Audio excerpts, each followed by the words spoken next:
Je suis rentrée d'un voyage d'affaires pour trouver mes affaires dans des sacs poubelles sur le pas de la porte. Ma mère se tenait là. Maman avait déjà mis la table quand je suis montée. Des toasts avec des œufs au plat et la quantité exacte de sauce piquante à côté. Elle avait l'habitude de faire ça quand j'étais au lycée, avant mes cours de soudure du matin. Pendant un instant, je me suis permis de croire que cela signifiait quelque chose. Je ne serai absente que 2 jours, ai-je dit en m'asseyant sur la chaise en face d'elle. Juste un contrat de maintenance à la scierie de Brookings, mais je commence le nouveau travail lundi. Elle a hoché la tête, remuant lentement son café. C'est super, ma chérie. Cela ressemblait plus à un réflexe qu'à une réponse. Ses yeux n'ont pas quitté le téléphone posé à côté d'elle, même lorsque j'ai souri. Je sais que ce n'est pas une grande entreprise comme Maroc, mais c'est un salaire solide. Des avantages sociaux à temps plein. Je pourrai enfin te rembourser le reste de ce que je te dois. Toujours aucun contact visuel, juste un murmure distrait. Elle a tapé quelque chose et a détourné l'écran de ma vue. Je me suis concentrée sur mes œufs. Ne rends pas les choses bizarres, me suis-je dit. Elle m'a laissé rester quand j'en avais besoin. Elle n'était pas obligée. Quand je me suis levée pour rincer mon assiette, elle a finalement levé les yeux et a dit, « Conduis prudemment. » Je le ferai, ai-je répondu. Elle m'a embrassé la joue trop vite et m'a fait une accolade de côté comme si nous jouions la comédie pour quelqu'un qui n'était pas là. Puis elle est retournée à son téléphone. Le soleil du matin projetait de longues ombres alors que je marchais vers la voiture. Mon sac en toile cliquetait à cause de l'équipement de soudure. Je l'ai placé dans le coffre comme si j'emballais un nouveau départ. Et en sortant de l'allée, j'ai jeté un regard en arrière et j'ai vu les rideaux bouger. Juste une fente. Juste assez. J'ai tourné dans notre rue environ 6h32 plus tôt que prévu. Le travail s'était terminé plus vite que prévu et j'avais hâte de me glisser dans mon lit. Mes mains sentaient encore l'acier chaud et le caoutchouc brûlé, une odeur familière qui manquerait. Mais en ralentissant devant la maison, je les ai vus. Des sacs poubelles noirs. Des dizaines d'entre eux alignés le long de la pelouse. Certains étaient déchirés, déversant des chaussettes, des pulls, des cahiers, et même mes gants de soudure sur l'herbe inégale près de la porte. Mon sac en toile était debout, comme s'il avait été lancé et avait mal atterri. Mon moniteur de jeu était penché de travers contre la boîte aux lettres, sans emballage, exposé, juste au-delà des sacs. Ma mère, tenant son téléphone comme si elle enregistrait une émission de cuisine. À côté d'elle, Noël tenait son bras tendu, façon selfie, offrant à ses followers une vue complète du spectacle. J'ai pu entendre sa voix avant même de sortir de la voiture. Et la voilà, de retour d'un autre voyage d'affaires, devant encore $8000 de loyer. Regardez bien, les amis. Voilà à quoi ressemble le culot. Griffin arpentait le terrain comme un videur de boîte de nuit sans nulle part où aller. Quand il m'a vu approcher, il a souri d'un air suffisant, s'est approché d'un des sacs et l'a frappé juste assez fort pour faire glisser mes livres dans la terre. Enfin, a-t-il marmonné. Le parasite de la famille s'en va pour de bon. J'ai ouvert la bouche, mais rien n'est sorti. J'avais l'impression que quelqu'un avait actionné un interrupteur dans ma poitrine et vidé tout l'air. Ma mère a levé son téléphone et a commenté avec sa voix soignée et théâtrale. Calista Wren, 29 ans, vit dans mon sous-sol depuis des mois comme un parasite. Plus maintenant. Ceci est ton avis d'expulsion. Public et permanent. Quelques voisins étaient figés sur leur perron. Madame Vélan, de l'autre côté de la rue, tenait la laisse de son chien à 2 mains, une expression indéchiffrable sur le visage. M. Linton filmait de derrière un buisson. Personne n'a bougé. Personne n'a rien dit. Je me suis accroupie lentement, ramassant le livre à couverture rigide qui avait glissé du sac. La couverture était pliée. Je l'ai redressée, l'ai mise de côté et j'ai ramassé l'objet suivant. Je n'ai pas pleuré. Je n'ai pas crié. J'ai simplement continué à charger ma voiture, pièce par pièce, tandis que la voix de Noël résonnait derrière moi, narrant chacun de mes gestes comme si c'était son travail. J'ai fermé le coffre doucement et me suis retournée une dernière fois. Il filmait toujours, souriait toujours. Profitez bien du spectacle, ai-je dit à voix basse. Vous aurez bientôt de mes nouvelles. Juste au moment où j'avais fermé la portière arrière de ma voiture, j'ai entendu la porte du Porsche s'ouvrir violemment. Mon père a dévalé les marches, le visage rouge et la mâchoire serrée, et sans un mot, il m'a jeté un trousseau de clés. Elles m'ont heurté le côté du visage avec un bruit sourd et sont tombées sur le gravier. Prends tes saletés et dégage, a-t-il aboyé. Tu n'es plus notre fille. Les vrais adultes ne vivent pas au crochet de leurs parents à ton âge. J'ai cligné des yeux, me suis frotté la joue là où le métal m'avait frappé, puis je me suis baissé pour ramasser les clés. Je n'ai pas bronché, pas devant lui. Il est resté là, les bras croisés, attendant une explosion dramatique. Noël avait orienté sa caméra pour un meilleur angle. Griffin arpentait de nouveau le terrain, souriant comme si c'était un jeu qu'il avait déjà gagné. J'ai ouvert la portière côté conducteur, suis monté et l'ai fermée avec un calme délibéré. Avant de démarrer le moteur, je les ai regardés tous les trois à travers la vitre. Maman avec son indifférence répétée, Noël avec son dégoût fabriqué, Griffin avec sa cruauté pratiquée.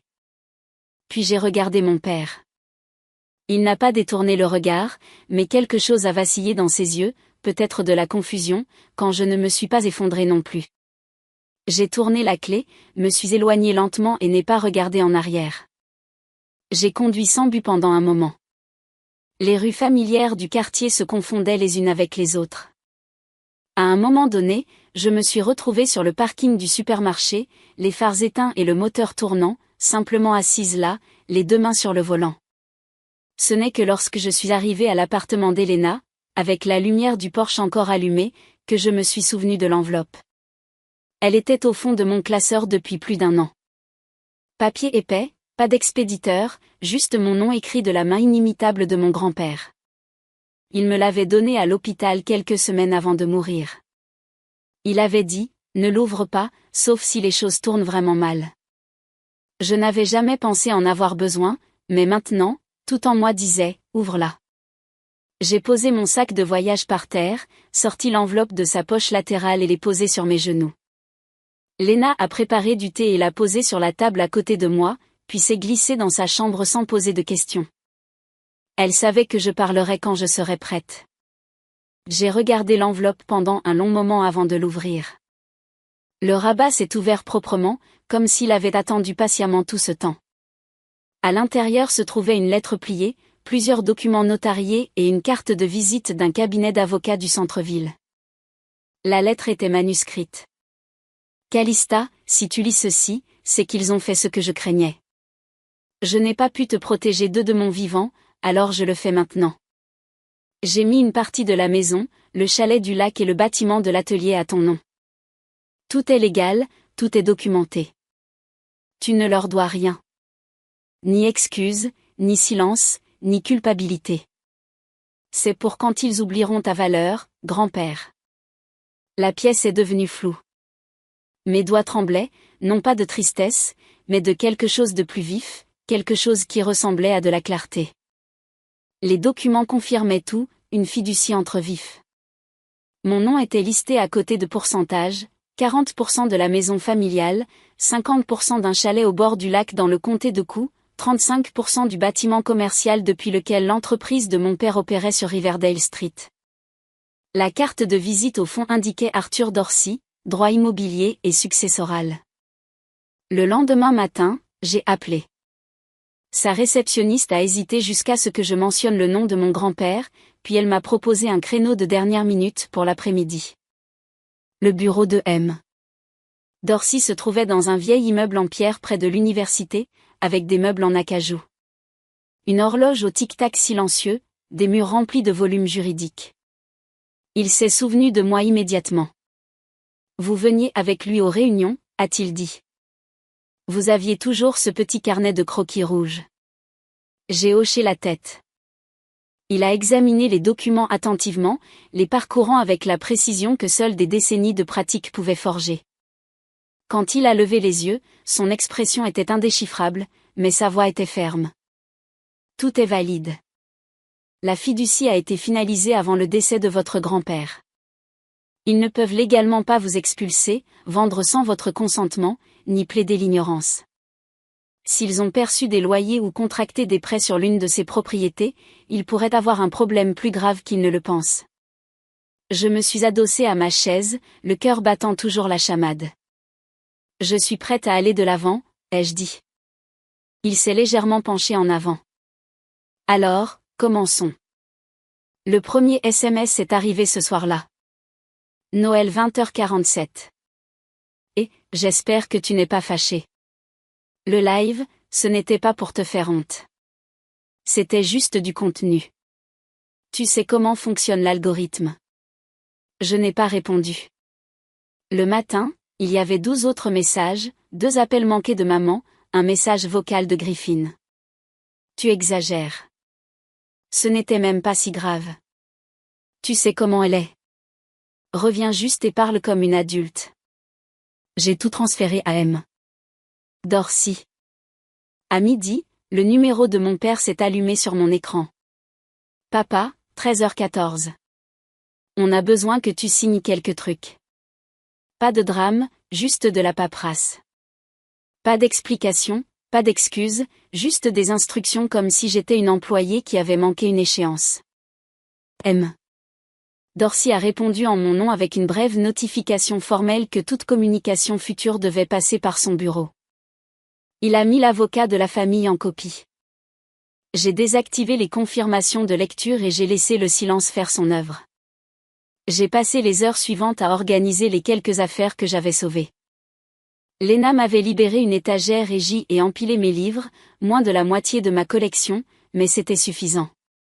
J'ai plié les vêtements propres, placé soigneusement le moniteur près du bureau et j'ai regardé la bosse sur son cadre.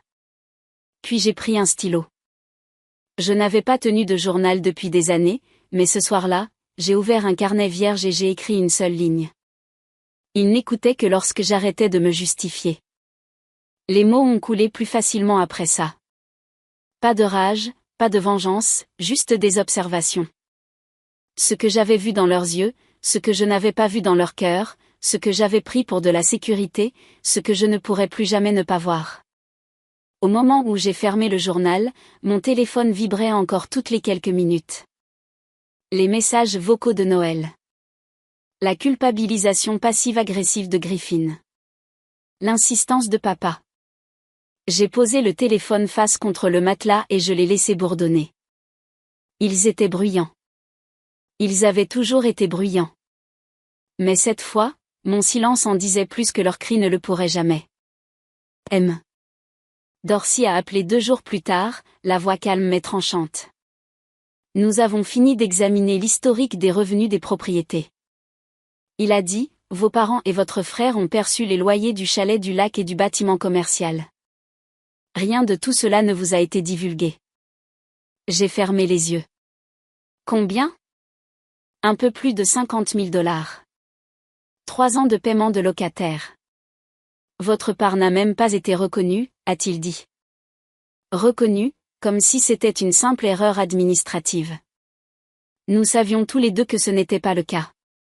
À la fin de la journée, des lettres recommandées avaient été envoyées au représentant légal de la famille, détaillant le montant exact dû et mes pourcentages de propriété. M. Dorsey avait également contacté les banques impliquées dans les prêts commerciaux liés à la propriété commerciale. Si elles avaient approuvé le financement sans les signatures de toutes les parties prenantes, elles étaient également en danger. Le silence qui a suivi était différent cette fois. Pas abasourdi, pas blessé, mais calculateur. 3 jours plus tard, Griffin s'est présenté à mon nouveau travail. C'était un mardi après-midi tranquille. Je venais de pointer pour le déjeuner et je me dirigeais vers le parking arrière quand je l'ai vu appuyé contre le flanc de ma voiture, les bras croisés et le téléphone à la main. J'ai continué à marcher, sans m'arrêter. Calista, a-t-il dit, d'un ton trop désinvolte. T'as 1 minute? J'ai gardé mes clés dans ma main, prête. Il s'est mis sur mon chemin. Il faut qu'on parle. Je l'ai regardé droit dans les yeux. Tu es sur une propriété privée. Bouge. Il s'est penché, la voix basse et tendue. Tu es en train de détruire la famille pour un détail technique. Cet argent n'était pas à toi. Tu veux jouer à ce jeu d'avocat? D'accord, mais ça ne finira pas comme tu le penses. Je n'ai pas bronché. Éloigne-toi de ma voiture. 2 collègues sont apparus près de la sortie. L'un d'eux a crié mon nom. Griffin s'est retourné pour regarder, puis a reculé, marmonnant quelque chose à voix basse. Je ne le répéterai pas, ai-je dit en sortant mon téléphone. C'est du harcèlement. Tu dois partir. La sécurité m'a trouvé près de la porte quelques minutes plus tard. À ce moment-là, il était déjà parti. De retour à l'intérieur, j'ai déposé un rapport d'incident au bureau principal et j'ai envoyé les images de la caméra du parking à M. Dorsey. Il a répondu en moins d'1 heure, noté et enregistré. Nous procédons comme convenu. Ils avaient fait le premier pas. Maintenant, ils allaient apprendre ce que c'était que de jouer en défense. Ils sont venus un jeudi soir, juste après le crépuscule. J'ai d'abord entendu le coup à la porte, sec et impatient, puis les voix, trop nombreuses. J'ai marché jusqu'à la porte sans l'ouvrir. Le flux de la caméra de sécurité sur mon téléphone a confirmé ce que je soupçonnais déjà. Tous les 4. Ma mère agrippant un mouchoir. Mon père les bras croisés et la mâchoire serrée. Griffin adossé au mur comme si tout cela était indigne de lui. Et Noël debout sur le côté, regardant à moitié la porte et à moitié son téléphone. Calista, a crié ma mère, la voix brisée. S'il te plaît, ma chérie, on veut juste parler. Tout ça est allé trop loin. Papa a fait un pas en avant. Ouvre la porte. Tu te comportes comme une enfant. Derrière eux, Griffin a marmonné quelque chose que je n'ai pas pu entendre. Noël n'a pas levé les yeux. Je n'ai pas répondu immédiatement. Je voulais qu'ils marinent dans leur malaise. Les laisser s'imprégner. Papa a appelé de nouveau, cette fois plus fort. Nous sommes ta famille. Tu ne peux pas nous exclure juste pour de la paperasse. J'ai parlé clairement, assez fort pour que le microphone capte. Toute communication future passe par M. Dorsey. Vous en avez déjà été informé. Il y a eu une pause, comme s'il ne s'attendait pas à ce que je réponde du tout. La voix de ma mère est revenue, plus faible. Maintenant, tu n'as pas à faire ça. On peut arranger ça juste entre nous 5. On effacera les vidéos. On arrangera les choses. Sur la caméra, j'ai vu Noël jeter un coup d'œil à son téléphone et le cacher derrière son dos. Il n'était pas là pour la paix. Il était là pour filmer. Je ne discuterai de rien sans représentation légale, ai-je dit. Si vous restez ici, je contacterai la sécurité de l'immeuble. Le visage de papa s'est assombri. Alors, maintenant tu te caches derrière des avocats. Vous m'avez dit que je n'étais pas votre fille. Vous vous souvenez? Griffin a détourné le regard. Noël a commencé à taper quelque chose. Maman s'est essuyé les yeux, soudainement à court de mots. Ils sont restés là 1 minute de plus. Puis ils sont partis lentement, sans un mot. Dès que le couloir a été vide, j'ai verrouillé la porte et ouvert mon ordinateur portable. M. Dorsey venait de m'envoyer un nouveau fichier intitulé Négociation d'accord, ébauche initiale. L'offre est arrivée 2 jours plus tard. Leur avocat a envoyé un email à M. Dorsey avec une proposition, il me transférerait la pleine propriété du chalet du lac si j'acceptais de renoncer à toute prétention sur les loyers impayés ou les revenus futurs du bâtiment commercial. M. Dorsey n'a même pas hésité. Nous refusons, a-t-il répondu. Et nous réitérons nos conditions initiales. Le chalet valait moins d'1 tiers de ce qu'il me devait. Il pensait que j'allais mordre à l'hameçon, que je les laisserais s'en tirer en échange de la paix et d'une aumône symbolique. Mais le symbolisme ne m'intéressait pas. Je voulais une reconnaissance. J'ai rencontré M. Dorsey le lendemain matin et lui exposé ce qui comptait pour moi. Un plan de remboursement formel pour le loyer impayé, une société de gestion immobilière tierce pour gérer tous les revenus futurs, et un aveu écrit de la fausse déclaration financière. Je le veux par écrit, ai-je dit. Et je le veux signé. Il a hoché la tête une fois. Alors c'est ce que nous exigerons. Tandis que les négociations s'éternisaient, leurs failles ont commencé à apparaître. Noël a perdu plus de 5000 abonnés en une semaine.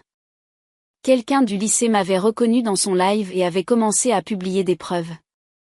Certains de ses sponsors l'ont lâché. Elle a supprimé la vidéo de l'expulsion, mais Internet n'oublie pas. L'entreprise de mon père a également été touchée. Il s'est avéré qu'un de ses clients avait vu un extrait et avait décidé de ne pas poursuivre un projet.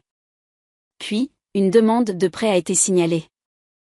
Lorsque les banques ont commencé à examiner les documents de propriété, la fiducie est apparue. Maman a cessé d'envoyer des SMS. Griffin a envoyé un email furieux que M. Dorsey a transféré sans commentaire. Noël a essayé d'appeler 2 fois. Je n'ai pas répondu. Quand leur avocat a finalement répondu, le ton avait changé. Moins agressif, plus prudent. Ils ont tout accepté, les paiements mensuels, la surveillance par un tiers et une reconnaissance écrite signée par les 4. J'ai lu le document 2 fois avant de signer. À la fin, juste au-dessus de mon nom, j'ai ajouté une phrase de ma composition. La vérité n'est pas une trahison.